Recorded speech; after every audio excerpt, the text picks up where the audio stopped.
Hello ನನ್ನ ಕುಟುಂಬದವರೇ, ಹೇಗಿದ್ದೀರ ಎಲ್ಲರೂ? ಇವತ್ತು ನಾನು ನಿಮಗೆ ಸಿಂಪಲ್ಲಾಗಿ ಒಂದು ದೋಸೆಯನ್ನು ತೋರಿಸ್ತಾ ಇದ್ದೀನಿ. ನೋಡಿ ಎಷ್ಟು ಚೆನ್ನಾಗಿದೆ ಇದು ಅಂತ ಹೇಳಿ. ಎರಡು ಸೈಡ್ ಕೂಡ ಎಷ್ಟು ಕರೆಕ್ಟಾಗಿ ಪರ್ಫೆಕ್ಟಾಗಿ ಬರುತ್ತೆ ಇದು. ಹಾಗೂ ಚೂರು ಕೂಡ ಇದನ್ನು ಉದ್ದಿನ ಬೇಳೆ ಇಲ್ಲದೆ ನಾನು ಮಾಡಿದ್ದೀನಿ.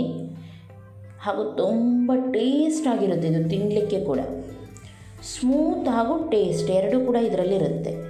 ಹಾಗಾಗಿ ಯಾರು ಇನ್ನೂ ಕೂಡ ನನ್ನ ಚಾನಲ್ಗೆ ಸಬ್ಸ್ಕ್ರೈಬ್ ಮಾಡಲಿಲ್ಲ ಅವರು ಸಬ್ಸ್ಕ್ರೈಬ್ ಮಾಡಿ, ನಿಮ್ಮ ಪಕ್ಕದಲ್ಲಿರುವ ಬೆಲ್ ಬಟನ್ ಕೂಡ ಕ್ಲಿಕ್ ಮಾಡಿ. ಹಾಗೂ ಈ ರೆಸಿಪಿ, ಇವತ್ತಿನ ರೆಸಿಪಿ ನಿಮಗೆ ಇಷ್ಟ ಆಯ್ತಂದರೆ ಪ್ಲೀಸ್ ಲೈಕ್ ಮಾಡಿ. ಓಕೆ, ಇನ್ನು ತುಂಬ ಲೇಟ್ ಮಾಡೋದು ಯಾಕೆ, ಬೇಗನೆ ಸ್ಟಾರ್ಟ್ ಮಾಡೋಣ. ಫಸ್ಟಿಗೆ ನಾನಿಲ್ಲಿ 2 ಕಪ್ಪಷ್ಟು ವೈಟ್ ರೈಸನ್ನು ತೊಗೊಂಡಿದ್ದೀನಿ. ನಾನಿಲ್ಲಿ ಸೊಸೈಟಿ ರೈಸ್ ಯೂಸ್ ಮಾಡಿದ್ದೀನಿ. ವೈಟ್ ರೈಸ್, ಸೊಸೈಟಿ ರೈಸ್ ಸಿಗುತ್ತಲ್ಲ ಅದು. ನೀವು ಮಾಮೂಲಿ ಯಾವುದು ದೋಸೆಗೆಲ್ಲ ಹಾಕ್ತೀನಿ ನೋಡಿ, ಅದೇ ರೈಸ್ ಯೂಸ್ ಮಾಡಿದರೆ ಆಯಿತು. ಇವಾಗ ಚೆನ್ನಾಗಿ ಇದನ್ನು ನಾನು 3 ಗಂಟೆ ತನಕ ನೆನೆಯಲಿಕ್ಕೆ ಹಾಕಿದ್ದೀನಿ. ಹಾಗೂ ಇವಾಗ ಕಡಿಲಿಕ್ಕೆ ಸ್ಟಾರ್ಟ್ ಮಾಡ್ತಾಯಿದ್ದೀನಿ. ಕಡಿಯುವಾಗ ನಾನು ಏನು ಮಾಡ್ತೀನಿ ಅಂದರೆ, ಇದಕ್ಕೆ 1.5 ಕಪ್ಪಷ್ಟು ಕಾಯನ್ನು ಹಾಕ್ತಾಯಿದ್ದೀನಿ. ನೀವು ಬೇಕಿದ್ರೆ 1 ಕಪ್ ಕೂಡ ಹಾಕ್ಬೋದು. ಕಾಯಿ ಸ್ವಲ್ಪ ಜಾಸ್ತಿ ಯೂಸ್ ಮಾಡಿದರೆ ಟೇಸ್ಟ್ ಸ್ವಲ್ಪ ಜಾಸ್ತಿ ಬರುತ್ತೆ ಅಂತ ಹೇಳಿ ನಾನಿಲ್ಲಿ 1.5 ಕಪ್ಪಷ್ಟು ಕಾಯನ್ನು ಹಾಕಿದ್ದೀನಿ. ಹಾಗೂ ಸ್ವಲ್ಪ ನೀರು ಹಾಕಿ ನಾನು ಇದನ್ನು ಗ್ರೈಂಡ್ ಮಾಡ್ತಾಯಿದ್ದೀನಿ. ಗ್ರೈಂಡ್ ಮಾಡಿ ಸ್ವಲ್ಪ ಅರ್ಧ ಗ್ರೈಂಡ್ ಆದಮೇಲೆ ನಾನು ಇದಕ್ಕೆ 1 ಕಪ್ಪಷ್ಟು ರೈಸನ್ನು, ಬಾಯ್ಲ್ಡ್ ಮಾಡಿದ ರೈಸನ್ನು ಹಾಕ್ತಾಯಿದ್ದೀನಿ. ವೈಟ್ ರೈಸ್ ಕೂಡ ಹಾಕ್ಬೋದು ನೀವು. ಓಕೆ, ಅದು ಚೆನ್ನಾಗಿ ಗ್ರೈಂಡ್ ಆಗಬೇಕು ನೈಸಾಗಿ. ಅಷ್ಟು ತನಕ ನಾನು ಸ್ವಲ್ಪ ಬಿಸಿ ನೀರಿಗೆ, 1 ಕಪ್ ಸ್ವಲ್ಪ ಬಿಸಿ ನೀರಿಗೆ ಅರ್ಧ ಕಪ್ಪಷ್ಟು ಸಕ್ಕರೆಯನ್ನು ಹಾಕಿದ್ದೀನಿ. ಅದನ್ನು ಕರಗಿಸೋ ತನಕ ಸ್ವಲ್ಪ ವೆಯ್ಟ್ ಮಾಡೋಣ. ಆಮೇಲೆ ಇಲ್ಲಿ ನಾನು 1/4 ಸ್ಪೂನಷ್ಟು ಈಸ್ಟ್ ತೊಗೊಳ್ತಾ ಇದ್ದೀನಿ. ಅದೇ ಸಕ್ಕರೆ ಕಲಗಿದ ನೀರಿಗೆ ನಾನು ಈಸ್ಟ್ ಹಾಕ್ತಾಯಿದ್ದೀನಿ. ಸುಮಾರು ಜನರಿಗೆ ಅನಿಸುತ್ತೆ ಈಸ್ಟ್ ಜೀವಕ್ಕೆ ಒಳ್ಳೆಯದಲ್ಲ ಅಂತ ಹೇಳಿ. ನಾವು ಯಾವಾಗಲೂ ಅಪರೂಪ ತಿಂದರೆ ಏನಾಗೋದಿಲ್ಲ.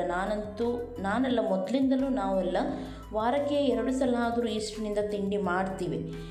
ಓಕೆ, ಈಸ್ಟ್ ನೋಡಿ ಇಲ್ಲಿ ಚೆನ್ನಾಗಿ ಈ ರೀತಿ ಕರಗಬೇಕು. ಆಮೇಲೆ ಇದನ್ನು ಸ್ವಲ್ಪ ಹೊತ್ತು ಹಾಗೆ ಬಿಡೋಣ. ಅಷ್ಟು ತನಕ ನಾವು ಇದನ್ನೆಲ್ಲ ರೆಡಿ ಮಾಡೋಣ. ನಾನಿಲ್ಲಿ ನೈಸಾಗಿ ಹಿಟ್ಟನ್ನು ಕಡ್ದಿದ್ದೀನಿ. ನೈಸಾಗಿ ಕಡಿಬೇಕು. ಇದನ್ನು ಹಾಕೋಣ ನಾವು ಈ ರೀತಿ. ಆಮೇಲೆ ಇದಕ್ಕೆ ನಾವೀಗ ಎಲ್ಲವನ್ನು ಹಾಕಿದ್ಮೇಲೆ ಇದಕ್ಕೆ ರುಚಿಗೆ ತಕ್ಕಷ್ಟು ಉಪ್ಪು ಕೂಡ ಹಾಕೋಣ. ಓಕೆ, ಇವಾಗ ಇದನ್ನು ಚೆನ್ನಾಗಿ ಮಿಕ್ಸ್ ಮಾಡಿ, ಸರಿಯಾಗಿ ಮಿಕ್ಸ್ ಮಾಡಬೇಕು ಇದನ್ನು ನೀವು. ಹಾಗೂ ಎಷ್ಟು ದಪ್ಪ ಇಡಬೇಕಂತ ಹೇಳ್ತೀನಿ ನಾನು. ಓಕೆ, ನೋಡಿ ಈ ರೀತಿ ಸರಿಯಾಗಿ ಮಿಕ್ಸ್ ಮಾಡಿ. ನೋಡಿ ದೋಸೆಗೆ ಯಾವ ರೀತಿ ಇಡ್ತೀರಿ ನೋಡಿ, ಅದೇ ರೀತಿ ಇಟ್ಟರೆ ಸಾಕು. ನೋಡಿ ಈ ರೀತಿ. ಆಮೇಲೆ ಇವಾಗ ನೋಡಿ ಈ ರೀತಿ ಸ್ವಲ್ಪ ನೊರೆ ಬರುತ್ತೆ ಈಸ್ಟ್, ಆವಾಗ ಇದಕ್ಕೆ ಆ್ಯಡ್ ಮಾಡಿ. ನೀವು ಬೇಕಿದ್ದರೆ ಬೇಕಿಂಗ್ ಪೌಡರ್ ಕೂಡ ಹಾಕ್ಬೋದು, ಬೇಕಿಂಗ್ ಸೋಡಾ ಕೂಡ ಹಾಕ್ಬೋದು. ಆದರೆ ಇದರಷ್ಟು ಚೆನ್ನಾಗಿ ಬರೋದಿಲ್ಲ. ಹಾಗಾಗಿ ಈಸ್ಟ್ ಅಂದರೆ ಕಮ್ಮಿ ಸಿಗುತ್ತೆ, ಅದನ್ನು ನೀವು ತಂದು ಇಟ್ಟರೆ ಸಾಕು. ಸಣ್ಣ ಪ್ಯಾಕೆಟ್ ಕೂಡ ಸಿಗುತ್ತೆ, ಸ್ವಲ್ಪ ದಪ್ಪ ಇರುತ್ತೆ ಅದು. ಅದನ್ನು ಕೂಡ ತಂದಿಟ್ಟು ನೀವು ಈ ರೀತಿ ಮಾಡ್ಬೋದು. ಸಣ್ಣ ಪ್ಯಾಕೆಟ್ ಕೂಡ ಸಿಗುತ್ತೆ ನಿಮಗೆ. ಓಕೆ, ಇದನ್ನು ಇವಾಗ ನಾವು ಉಬ್ಲಿಕ್ಕೆ ಇಡ್ಲಿಕ್ಕುಂಟು. ಬೇಗನೆ ಉಬ್ಬಿ ಬರುತ್ತೆ ಇದು. 2 ಗಂಟೆ ಒಳಗೇ ಇದು ಉಬ್ಬಿ ಬರುತ್ತೆ, ಜಾಸ್ತಿ ಟೈಮ್ ಆಗಲ್ಲ ಇದಕ್ಕೆ. ಹಾಗಾಗಿ ಇದನ್ನು ಸ್ವಲ್ಪ ಸೈಡಲ್ಲಿ ಇಡೋಣ ನಾವು ಉಬ್ಬಲಿಕ್ಕೆ. ಸ್ವಲ್ಪ ಉಬ್ಲಿ ಅಂತ ನೋಡಿ. ಇವಾಗ ನೋಡಿ ಚೆನ್ನಾಗಿ ಉಬ್ಬಿ ಬಂದಿದೆ, ನೋಡ್ಬೋದು ನೀವು. ಕರೆಕ್ಟಾಗಿ 2 ಗಂಟೆ ತನಕ ನಾನು ವೆಯ್ಟ್ ಮಾಡಿದ್ದೀನಿ. 2 ಗಂಟೆಯಲ್ಲೇ ಸರಿಯಾಗಿ ಇದು ಉಬ್ಬಿ ಬಂದಿದೆ. ಕೆಲವೊಮ್ಮೆ ಲೇಟ್ ಆಗ್ಬೋದು, ಇವಾಗ ಸ್ವಲ್ಪ ಮಳೆಗಾಲ ಆದ್ದರಿಂದ ಲೇಟಾಗಿ ಬರ್ಬೋದು ಕೆಲವರದ್ದು. ಓಕೆ, ಇವಾಗ ದೋಸೆ ಮಾಡಲಿಕ್ಕೆ ಸ್ಟಾರ್ಟ್ ಮಾಡೋಣ. ಸ್ವಲ್ಪ ಎಣ್ಣೆನ ಹಾಕಿದ್ದೀನಿ. ಫಸ್ಟಿಗೆ ಹಾಕುವಾಗ ಸ್ವಲ್ಪ ನಾನು ಎಣ್ಣೆ ಜಾಸ್ತಿ ಹಾಕ್ತೀನಿ, ಆಮೇಲೆ ನಾನು ಅಷ್ಟು ಎಣ್ಣೆನ ಯೂಸ್ ಮಾಡಲ್ಲ. ಹಾಗಾಗಿ ಫಸ್ಟಿಗೆ ಒಮ್ಮೆ ಹಾಕುವಾಗ ನಾನು ಸ್ವಲ್ಪ ಎಣ್ಣೆ ಜಾಸ್ತಿ ಹಾಕ್ತೀನಿ. ನಾನು ಇದು ಮಾಮೂಲಿ ನಿಮ್ಮದು ಯಾವುದು ಕಾವಲಿ ಉಂಟು ಅದು ತೊಗೊಳ್ಬೋದು. ಇದೇ ಬೇಕಾ ಅಂತ ಇಲ್ಲ, ಇದೇ ರೀತಿ ಬೇಕಂತ ಇಲ್ಲ. ಓಕೆ, ಫಸ್ಟಿಗೆ ನಾನು ಸಣ್ಣ ಸ್ಪೂನಲ್ಲಿ 1 ಸ್ಪೂನಷ್ಟು ತೆಗೆದು ಈ ರೀತಿ ಹಾಕ್ತಾಯಿದ್ದೀನಿ. ಎಷ್ಟು ದೊಡ್ಡ ಬೇಕು ನೋಡಿ ಅಷ್ಟು ದೊಡ್ಡ ನೀವು ಮಾಡ್ಬೋದು, ನಿಮ್ಮ ಇಷ್ಟ ಇದು. ನಾನಿಲ್ಲಿ ದಪ್ಪ ಇಡ್ತಾಯಿದ್ದೀನಿ. ನೀವು ಬೇಕಿದ್ದರೆ ತೆಳು ಕೂಡ ಮಾಡ್ಬೋದು, ಚೆನ್ನಾಗಾಗುತ್ತೆ. ಓಕೆ, ಇದನ್ನು ಸ್ವಲ್ಪ ಹೊತ್ತು ನಾವು ಮುಚ್ಚಿಡೋಣ. ಹಾಗೂ ಗ್ಯಾಸನ್ನು ನಾನು ಮೀಡಿಯಮ್ ಫ್ಲೇಮಲ್ಲಿ ಇಟ್ಟಿದ್ದೀನಿ. ಓಕೆ, ಸ್ವಲ್ಪ ಹೊತ್ತು ಆದಮೇಲೆ ಇವಾಗ ನಾನು ಇದನ್ನು ಓಪನ್ ಮಾಡ್ತಾ ಇದ್ದೀನಿ.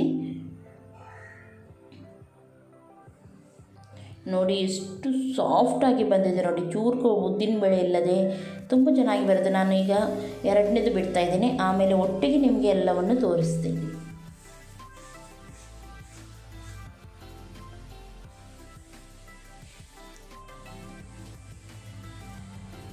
ಓಕೆ ನೋಡಿ, ಬಿಟ್ಟಾದಮೇಲೆ ಸ್ವಲ್ಪ ಹೊತ್ತು ಮುಚ್ಚಿಡಬೇಕು ಇದನ್ನು.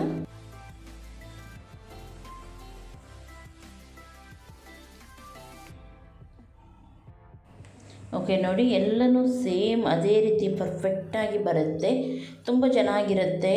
ಜಸ್ಟ್ ನೀವು ಕೂಡ ಒಮ್ಮೆ ಟ್ರೈ ಮಾಡಿ, ಹಾಗೂ ನನಗೆ ಹೇಳಿ ನಿಮಗೆ ಯಾವ ರೀತಿ ಆಗುತ್ತೆ ಅಂತ ಹೇಳಿ. ತುಂಬ ಒಳ್ಳೆ ಸಾಫ್ಟ್ ಬರುತ್ತೆ, ಹಾಗೂ ಎರಡು ಸೈಡ್ ಕೂಡ ಕರೆಕ್ಟಾಗಿ ಬೇಕ್ ಕೂಡ ಆಗುತ್ತೆ. ಆಮೇಲೆ ತುಂಬ ಟೇಸ್ಟ್ ಕೂಡ ಇರುತ್ತೆ. ಇದಕ್ಕೆ ಕಾಯಿ ಎಲ್ಲ ಹಾಕಿದ್ರಿಂದ ತುಂಬ ಟೇಸ್ಟ್ ಕೂಡ ಇರುತ್ತೆ ನೋಡಿ. ಈ ರೀತಿ ತುಂಬ ಚೆನ್ನಾಗಿರುತ್ತೆ. ಒಮ್ಮೆ ಇದು ಟ್ರೈ ಮಾಡಿ ಆಮೇಲೆ ಹೇಳಿ. ಹಾಗೂ ಇವತ್ತಿನ ರೆಸಿಪಿ ಇಷ್ಟ ಆಯಿತು ಅಂದರೆ ಪ್ಲೀಸ್ ಲೈಕ್ ಮಾಡಿ, ನಿಮ್ಮ ಫ್ರೆಂಡ್ಸ್ ಜೊತೆ ಎಲ್ಲರ ಜೊತೆ ನನ್ನ ರೆಸಿಪಿಯನ್ನು ಶೇರ್ ಮಾಡಿ, ಹಾಗೂ ಸಬ್ಸ್ಕ್ರೈಬ್ ಮಾಡಿದವರು ಸಬ್ಸ್ಕ್ರೈಬ್ ಮಾಡಿ. ಎಲ್ಲರಿಗೂ ಟೇಕ್ ಕೇರ್, ಬಾಯ್ ಬಾಯ್.